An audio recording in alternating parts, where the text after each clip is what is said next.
Halo guys, welcome back to Korea Ramit bersama orang Korea yang medok. Polo-polo, kali ini aku mau menceritakan sebuah kejadian yang terjadi di Jerman. Nah, kalau buat polo-polo sendiri sebenarnya negara Jerman yang paling teringat ataupun yang terlintas dalam kepala polo-polo apa? Kalau aku mengingat Jerman yang terlintas ya paling mobil-mobil kayak Mercedes, Benz, BMW, dan juga mesin-mesin karena kayak Jerman itu kayak terkenal sama teknologi mesinnya gitu. Nah, kali ini aku mau membawakan salah satu kasus pembunuhan berantai yang terjadi di Jerman. Langsung kita mulai. Kasus kali ini dilakukan oleh orang yang bernama Volker Eckert. Fotonya kayak gini. Kalau dari fotonya orangnya ini nggak terkesan aneh, nggak terkesan menyeramkan. Kalau menurutku sih ya terkesan seperti orang biasa. Volker Eckert ini dilahirkan di Jerman pada tanggal 1 Juli tahun 1959. Lebih tepatnya di kota yang bernama Plauen di bagian timur Jerman. Volker yang lahir di Plauen ini merupakan anak sulung dari 3 saudara. Nah, tapi ketika dia lahir di tahun 1959, di tahun depannya 1960, ayah sama ibunya ini bisa dibilang kayak pisah. Papanya ini diusir dari rumah, sehingga mulai usia 1 tahun Volker ini bisa dibilang tidak memiliki ayah di dalam rumahnya. Dan waktu terus berjalan hingga tahun 1968 di saat Volker ini berusia 9 tahun. Nah, suatu hari dia itu kedapatan memegang boneka milik adik perempuannya. Nah, waktu dia pegang-pegang, khususnya di bagian rambut, dia itu merasakan suatu perasaan yang nggak pernah dia rasakan sebelumnya. Dan di situ dia menyadari bahwa dia ini bisa dibilang memiliki fetish akan sebuah rambut yang panjang dan juga indah. Nah, sebenarnya aku itu kayak pengen tahu gitu loh, rasa apa yang dia rasakan kok sampai dia itu ngerasa ini agak aneh gitu. Nah, ketika tak cari lebih dalam, ternyata setelah dia memegang boneka, lebih tepatnya di bagian rambutnya, setelah itu bahkan dia ini merasakan rangsangan dan mulai menggosokkan bagian privatnya ini ke kasur hingga merasakan orgasme katanya. Jadi segitunya, cukup berbeda sama orang biasa kayaknya. Melalui kejadian itu, Volker jadi tahu di usia 9 tahun dia itu ngerti kalau dia ini memiliki rangsangan khusus pada rambut yang panjang dan juga halus. Dan mungkin karena dia sendiri itu tahu kalau ini merupakan sebuah fetish yang tidak biasa, dia itu tidak menceritakan tentang ini kepada teman-temannya. Jadi teman-temannya itu sama sekali nggak ada yang tahu kalau Volker ini memiliki ketertarikan yang berbeda tentang rambut. Nah, artinya apa kalau dia nggak cerita ke teman-teman? Misalnya kita punya teman, dia ini suka sama cewek yang rambutnya pendek. Dulu aku kayak gitu sebenarnya. Nah, kalau suka sama cewek yang rambutnya pendek, kalau normal kan biasanya bilang, kamu suka cewek yang tipe gimana? Gak tahu ya, aku sukanya cewek yang rambutnya pendek gitu. Nah, dia kalau misalnya cuma sebatas suka sama cewek yang punya rambut panjang, mungkin dia bisa bilang ya. Tapi karena dia sendiri tahu bahwa ini adalah perasaan yang di luar batas normal, dia ini nggak pernah menceritakan fetish ini kepada teman-temannya. Dan di satu sisi dia itu juga agak takut kalau misalnya nanti dia itu bakal diejek ataupun dijauhin sama teman-temannya. Tetapi uniknya di tahun 1970, Volker memutuskan untuk menjauhkan dirinya dari boneka-boneka. Mungkin dia sendiri tahu kalau rangsangan yang dia rasakan dari boneka yang punya rambut cantik itu sedikit berlebihan. Namun hal ini tidak berarti Volker lupa akan rangsangan yang pernah dia rasakan. Di tahun 1973 alias waktu dia berusia sekitar 14 tahun, waktu itu dia sudah masuk sekolah dan ada satu teman di kelasnya perempuan yang memiliki rambut yang panjang dan indah. Temannya ini bernama Sylvia Anterdorf.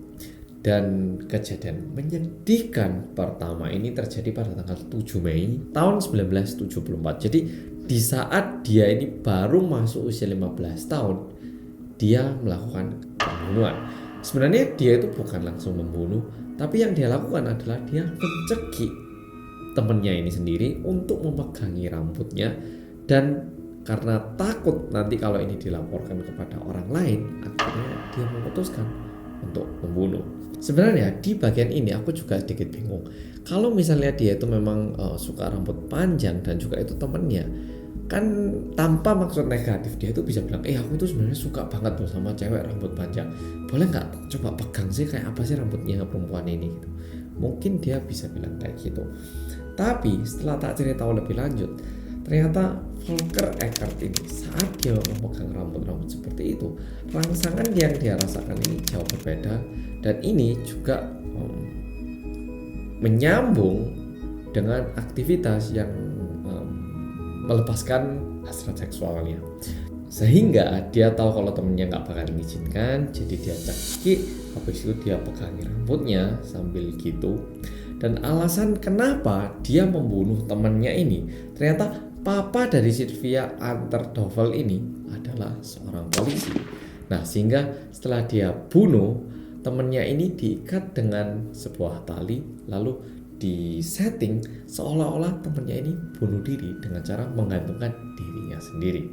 Nah, ini merupakan kejadian pertama Volker Eckert membunuh seseorang. Dan ini terjadi waktu dia masih berusia 14 hingga 15 tahun. Dan pada tahun 1975 saat Volker Eckert ini berusia sekitar 16 tahun, dia ini mulai bekerja sebagai kayak tukang cat. Namun dengan dia mulai bekerja, dia ini mulai membayangkan lagi, wah bisa gak ya suatu hari aku waktu ngecat gitu ketemu sama cewek cantik, cewek yang rambutnya cantik, terus rambutnya bisa tak pegangin. Wah, kayak gitu bisa kejadian gak ya? Nah, dia mulai membayangkan hal seperti ini sambil bekerja. Dan ternyata karena dia ini terus membayangkan hal ini juga dia realisasikan. Di siang hari dia bekerja, di malam hari dia ini memutari daerah kota Plauen dan mencari target yang bisa dia pegangi rambutnya. Dan diakibatkan ulahnya ini, di tahun 1977 saat Volker berusia 18 tahun, akhirnya dia ini sempat tertangkap oleh polisi. Kenapa dia ditangkap polisi? Seperti yang bisa kita bayangkan, di malam hari dia ketemu cewek yang rambutnya cantik, akhirnya dia cekik. Nah, ini dilaporkan ke polisi sehingga dia tertangkap. Dan diakibatkan ini Volker dipenjara, namun penjaranya nggak terlalu lama, cuman 8 bulan. Dan pada tahun 1978 dia itu bebas dan berkeliaran lagi. Namun diakibatkan kejadian ini, DNA dari Volker Eckert ini juga disimpan di kepolisian Jerman, dan di luar itu dia juga mulai konsultasi psikolog kepada seorang ahli. Nama ahlinya ini adalah Dr. Nedobel, dan orang ini bakal muncul lagi, jadi mohon diingat. Nah, saat dia konsultasi sama Dr. Nedobel, Volker ini bilang, sebenarnya saya itu bersyukur banget dok, karena saya tahu dok, kalau nggak sekarang, wah saya tuh lebih ngeri lagi dok. Bayangkan kalau saya tertangkap setelah lebih banyak lagi korban. Wah, saya ini bersyukur banget. Ya, apalagi DNA saya kan udah disimpan di polisi ya. Wah, saya bersyukur banget saya bisa jadi sadar lebih cepat. Kayak gitu. Namun di balik pernyataan seperti ini, mulai tahun 1979 alias tahun depannya hingga tahun 1987, Volker ini terus mencari korban-korban baru. Namun dia itu tidak membunuh perempuan-perempuan itu, cuman dicekik, dipegangi rambutnya. Setelah dia lepaskan hasrat seksualnya, besoknya ataupun sesaat setelah itu ceweknya kan pingsan, bangun, ya udah mereka ini tetap hidup. Jumlah korban perempuan yang diserang oleh Volker ini ada 30 perempuan. Dan sebenarnya di akhir-akhir 1987 dia ini merasa sedikit terpukul karena kehilangan orang tua. Dan mungkin saking kerasnya dan juga mungkin dia menjadi kayak sadar, wah kayaknya nggak boleh hidup kayak gini. Akhirnya Volker ini memutuskan untuk mencoba mengalihkan perhatiannya ini ke adik-adiknya. Wis, daripada aku nyari korban yang gak jelas, aku tak coba merawat adik-adikku sih gitu. Dan ini juga disampaikan ke Dr. Nedobel. Dia tuh bilang ke Dr. Nedobel kayak gini, dok, sebenarnya saya udah berubah dok. Saya udah nggak lagi seperti saya yang dulu. Saya sekarang lebih merhatikan adik-adik saya saja. Saya berharap adik-adik saya bisa selalu sehat, bisa saya jaga dok. Ya, saya udah bukan saya yang dulu lagi dok. Nah, bilangnya gitu ke dokter. Padahal sebenarnya aksinya ini terus berlanjut. Namun betul dia sedikit terpukul akibat kehilangan orang tuanya. Namun yang dia sampaikan ke dokter Nedobil ini sedikit terlalu ekstrim. Dan sebenarnya di sini aku merasa permasalahan dari Volker Eckert adalah dia ini membohongi diri sendiri. Dia ini merasa kalau dia itu bisa mengontrol dirinya sendiri. Di saat usia muda dia berusaha untuk menjauhi boneka. Saat ini dia bilang ke dokter bahwa dia itu sebenarnya sekarang udah terpukul dan udah sadar. Padahal di tahun 1987, masih di tahun itu, Volker menyerang satu perempuan berusia 16 tahun yang bernama Claudia. Cara dia melakukan aksinya tetap sama. Di malam hari dia cari target, rambutnya indah, langsung diterkam aja dan dicekik. Ya setelah pingsan ya dipegang-pegangi rambutnya dan juga dia melepaskan hasrat seksualnya. Bukan diperkosa ya, bukan diperkosa. Nah, keesokan harinya perempuan yang bernama Claudia ini bangun dan dia langsung lapor ke polisi. Namun laporan yang diberikan Claudia ini cukup detail dan bahkan dia ini memberikan keterangan biar polisi itu bisa menggambarkan montage dari pelaku yang dijelaskan oleh Claudia. Jadi kayak dibuat sketsanya itu kayak apa. Dan ilustrasi yang digambarkan berdasarkan penjelasan dari Claudia ini akhirnya disebarkan. Dan ini juga sampai di tangan dokter Nedobil yang pernah memberi konsultasi kepada Volker Eckert ini. Nah, seketika dia lihat, lah kok ini Volker Eckert, ini kan familiar banget ini sama orang yang konsultasi sama saya. Ini Volker kayak gitu. Nah, dokternya ini langsung menyadari bahwa ini adalah Volker dan dilaporkan kepada polisi.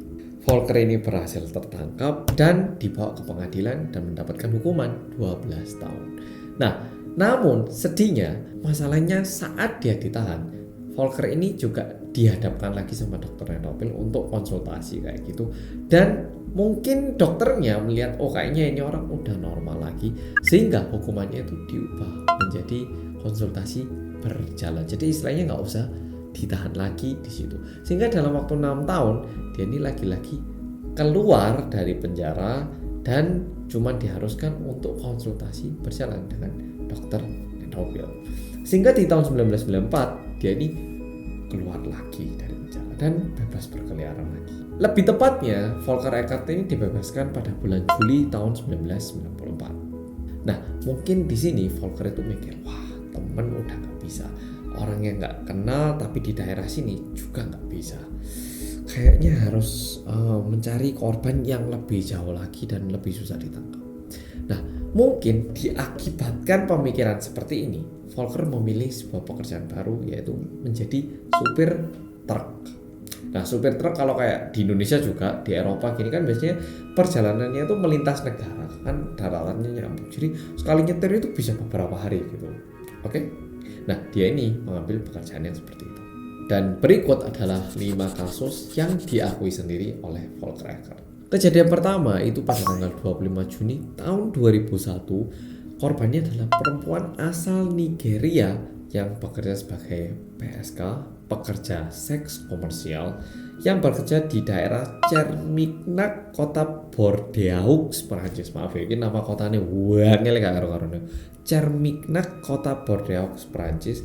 Nah, perempuan ini adalah perempuan yang bekerja sebagai PSK, namun dia ini juga merupakan seseorang yang izin tinggalnya ilegal di Prancis. Sehingga jujur bisa dibilang kalau orang seperti ini menghilang, sebenarnya hampir tidak ada orang yang peduli kecuali keluarga aslinya di Nigeria. Nah, tapi sekarang Volker ini udah berubah cara dia melakukan aksi kriminal. Kalau dulu cuma dia cekik dan dia helai rambutnya, sekarang dia ini juga mulai membunuh korban itu agar dirinya tidak masuk ke penjara lagi. Korban kedua laki-laki adalah seorang PSK di Maçanet de la Selva, Catalonia, Spanyol. Korban kali ini berusia 24 tahun. Nah, jadi tadi di Prancis, sekarang pindah Spanyol. Dan habis itu korban ketiga itu pada tanggal 1 Maret tahun 2005. Kali ini korbannya adalah perempuan asli Rusia yang bekerja di Sant Sadurní de Osormort, Catalonia, Spanyol. Nama kota ibu angel. Nah, perempuan ini kerja sebagai pemasang jam. Perempuan ini juga bekerja sebagai PSK. Jadi Volker ini mungkin setelah dia masuk penjara 2 kali, dia ini mulai ngerti, aku harus mencari korban yang mereka ini meninggal pun nggak bakal dicari. Cukup mirip sama kejadian kasus pembunuhan berantai di Korea. Korbannya itu cukup banyak yang bekerja sebagai PSK. Kejadian keempat di tanggal 2 Oktober tahun 2006, kali ini perempuan asal Polandia yang bekerja di Reims, Prancis. Habis itu kejadian berikutnya di bulan depannya, ini kalau berdasarkan Volker Eckert ya, di tanggal 2 November 2006, kali ini korbannya adalah perempuan Bulgaria yang bekerja di Hostalric, kota Catalonia, Spanyol. Jadi kalau berdasarkan 5 kejadian terakhir, sebenarnya dia ini udah bukan lagi mencari cewek yang memiliki rambut panjang yang indah. Kalau dia itu sebatas suka sama cewek yang rambutnya itu panjang dan indah, sebenarnya dia itu kan bisa nikah sama perempuan yang punya rambut panjang, ataupun istrinya itu disuruh rambutnya untuk dipanjangi karena dia suka atau gimana. Tapi kalau melihat asal negara perempuannya ini berbeda-beda, dia ini lebih ke arah pingin memenuhi hasratnya, kayak berimajinasi, wah kalau cewek yang Nigeria ini rambutnya kayak apa ya? Wah kalau dari Polandia gimana? Kalau Rusia kayak gimana? Jadi benar-benar sebatas sebagai mainan yang dia lakukan, yang sebenarnya berawal dari imajinasi di kepalanya. By the way, untuk korban pertama yang asal Nigeria itu dibunuh karena waktu Volker Eckert tertarik sama orang itu, dia tentu tertarik karena rambutnya, tapi setelah didekati ternyata itu rambut wig. Nah itu yang bikin dia lebih marah dan mulai membunuh di kejadian pertama. Nah, 5 korban yang diakui sama Volker ini nggak cuma dipegangi rambutnya, tapi juga ternyata diotopsi sama Volker Eckert. Ada yang rambutnya dipotong, ada yang didandani, ada yang bagian badannya juga dipotong, dan juga biasanya barang-barang dari korban ini disimpan. Ini cukup mirip sama kelakuan dari pembunuh berantai. Biasanya mereka itu mengkoleksi salah satu barang dari korban untuk mengingat rasa ataupun kejadian yang telah mereka lakukan. Volker Eckert juga sama, dia juga menyimpan beberapa barang dari korban. Nah, itu merupakan pernyataan ataupun pengakuan dari Volker Eckert. Namun polisi Jerman memperkirakan adanya 7 korban lain yang tidak bisa dipastikan kalau ini merupakan kelakuan dari Volker Eckert. Volker Eckert, kalau dilihat dia ini berawal dari memegangi rambut dari boneka, rambut temannya, lalu rambut dari orang-orang yang gak dia kenal. Setelah itu lebih mengarah untuk mencoba memegangi rambut perempuan yang bisa dia bunuh ataupun bisa dia kontrol. Mungkin ada yang tanya, lu mas, terus akhirnya dia ini tertangkap atau gimana? Pada tanggal 2 November pada tahun 2006, dia itu sempat terekam di satu CCTV. Nah, terekamnya dia ngapain? Saat dia memarkirkan truknya di salah satu stadium sepak bola di Spanyol, dia itu tiba-tiba mengeluarkan suatu hal dari truknya, dan ini terekam di CCTV dan buat Volker tertangkap. Emang dia mengeluarkan apa? Yang dikeluarkan oleh Volker dari truknya adalah mayat perempuan berusia 20 tahun, dan pada waktu itu dia itu sedang hamil. Namun korban kali ini bukanlah perempuan yang bekerja sebagai PSK, dan waktu dia keluarkan ini benar-benar mayat yang telanjang kayak gitu. Nah, sehingga melihat CCTV itu polisi langsung tangkap Volker Eckert, dan akhirnya pada tanggal 17 November tahun 2006 dia ini diserah terima oleh polisi Jerman, dan saat dibawa ke sidang dia bilangnya, oh saya itu cuma membunuh 6 orang, oh teman saya sama 5 orang ini yang udah aku ceritakan tadi. Dan mungkin ini karena masih tahun 1970-an, 80-an, 90-an, dan awal tahun 2000, waktu itu polisi sendiri masih belum punya banyak bukti ataupun skill-skill untuk menangkap ataupun membuktikan bahwa ini adalah kelakuan si Volker.